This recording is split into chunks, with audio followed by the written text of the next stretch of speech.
Hi everybody, this is Andrew Johnston with Medic Made Easy, and today I'm going to talk to you about medication infusion calculations, the dreaded dopamine drip rate calculation of every paramedic student I've ever worked with. So, if math is not your strong suit, hang in there, I'm going to help you out. I have some great news, so stick around to the end of the video. Some great news from National Registry this year. So again, we're going to use dopamine, but the way you set it up, it's going to work no matter what medication you're going to have to give an infusion for. So the equation we're going to use is dose times concentration times tubing, right? The three variables that you have to figure out a medication infusion. So that's going to give you drops per minute. Drops per minute, sometimes you'll see it abbreviated GTT or GTTS per minute. That's Gute, Latin, and that's Latin for drops, you guessed it. So drops per minute, that's what we have to get down to. So first variable, dose. A good just starting dose of dopamine is 5 micrograms per kilogram per minute. And remember, that's verbalized 5 micrograms of dopamine for every 1 kilogram the patient weighs every minute. And a little side note for weight, remember 1 kilogram equals 2.2 pounds. So for the sake of some simple math today, we're going to use a 100 kilogram patient, which would be 220 pounds. All right, the second variable, so that's our dose. The second variable is our concentration. A standard premix bag of dopamine has 400 milligrams in 250 milliliters of fluid. There are others out there. Probably the next most common one I've seen is 800 milligrams in 250 milliliters, but the more common is that 400 milligrams in 250 milliliters. That's going to simplify down to 1600 micrograms in 1 milliliter of fluid. Stick with me, I'm going to show where that comes from, and then you can just memorize it. So, when we use our dose times concentration times tubing equation, really what we're doing is called dimensional analysis. So dimensional analysis, if you've ever taken a chemistry class, it's usually what they use to calculate molecular weight. So for us, the little example would be if I'm going to give 40 milligrams, that's my dose. I have a medication vial that's 5 milliliters containing 80 milligrams. You're going to set it up this way so that you have milligrams on top and milligrams on bottom of your equation. So those will actually cancel out, and in this case it's going to leave you with milliliters if that's what you wanted. So back to us, our dose 5 micrograms per kilogram per minute. The first step we're going to do is multiply that by our patient's body weight, so 100 kilograms in our example today. So the kilograms are going to cancel out. 5 times 100 is 500 micrograms per minute. That's our dose. Concentration, 400 milligrams in 250 milliliters. Again, you can write that a bunch of different ways. 400 milligrams in 250 milliliters. The issue we're going to run into, though, is that our dose is in micrograms and our concentration is in milligrams. So we're going to have to convert it. So remember, our conversion is 1 milligram equals 1,000 micrograms. So the concentration of 400 milligrams becomes 400,000 micrograms in 250 milliliters of fluid. I'm good with the milliliters, but I'm not super great with those numbers. Some cumbersome numbers. So the way we're going to simplify that mathematically is multiplying by 4 over 4, which is 1. So anything times 1 is itself. So even though we're changing the numbers, our concentration is actually staying the same. So that's 1.6 million micrograms per 1,000 milliliters.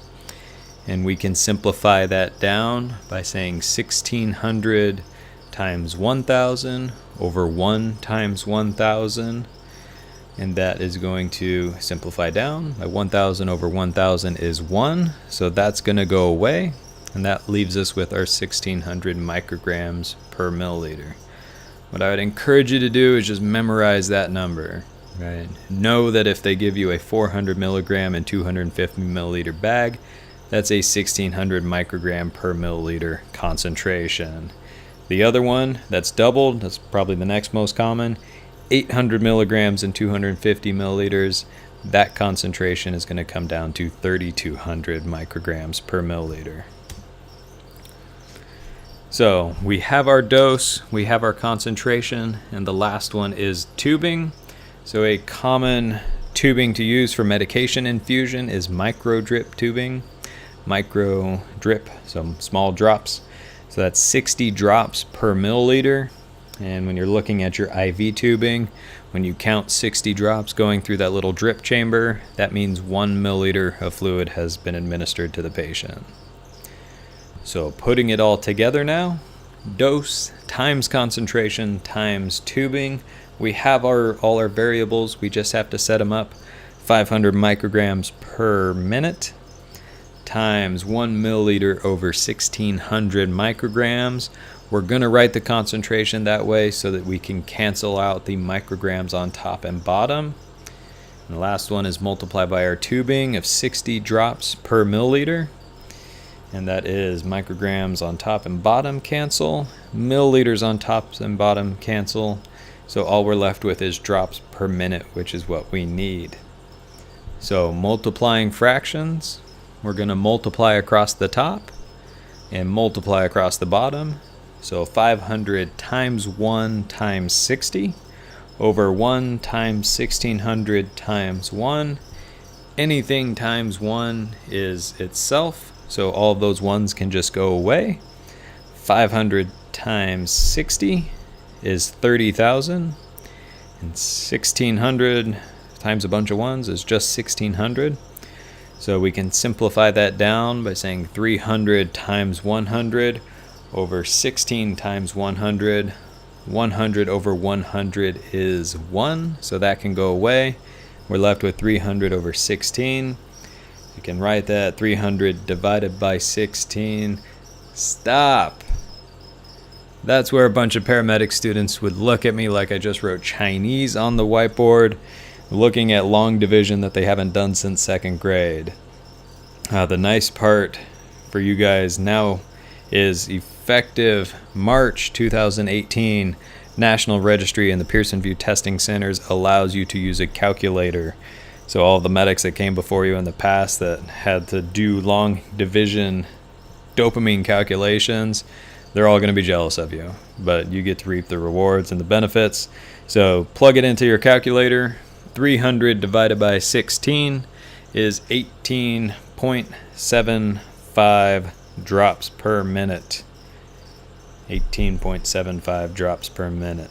Stop! One more time. I don't know about you guys, but I can't count 0.75 drops going through the little drip chamber. So what we have to do is round it. Anything 0.5 or higher is going to be rounded up to the next whole number. So that's going to give us our final answer of 19 drops per minute. Okay, so in a nutshell, recap, critical information, what you need to know. It's all in the setup. You have the ability to use a calculator, so that's going to take some of the stress off with making a simple math error, losing a decimal or a zero somewhere. So it's all in the setup. Dose times concentration times tubing, 500 micrograms per minute times 1 milliliter over 1600 micrograms times 60 drops per milliliter. And then multiplying fractions, we'll multiply across the top, multiply across the bottom. 500 times 1 times 60 over 1 times 1600 times 1. Across the top, 30,000. Across the bottom, 1600. Pop up the calculator, plug it in, 18.75. Remember 18.75, we're going to round up to 19 drops per minute. Thank you for watching, and if you have any comments or questions, please, I would love to hear from you. Also, any requests for future videos. Don't forget to hit subscribe, and don't forget to follow me on social media at Medic Made Easy.